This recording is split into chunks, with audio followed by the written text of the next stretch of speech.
Хотелось бы, чтобы вы эту уборочную страду прошли без поломок, максимально короткие сроки. И руководство Нурлат СТ на протяжении уже многих лет, неся определенную нагрузку, конечно же, также оказало максимальную эффективную организацию труда.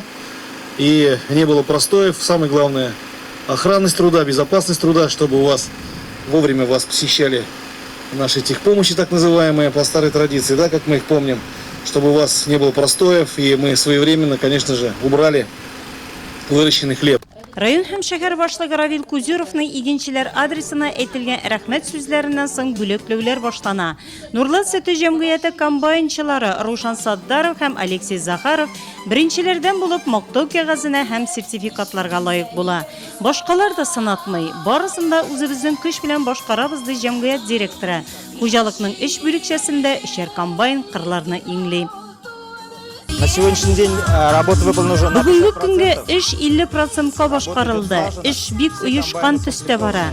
Барлык комбайннар механизаторлар белән комплектланган. Запас частьләр җитәрлек, икмәк тапшыруда бара. Бүгенге көндә көзге уҗым культураларын суктыруны төгәлләдек. Хәзер арка кырына күчтек.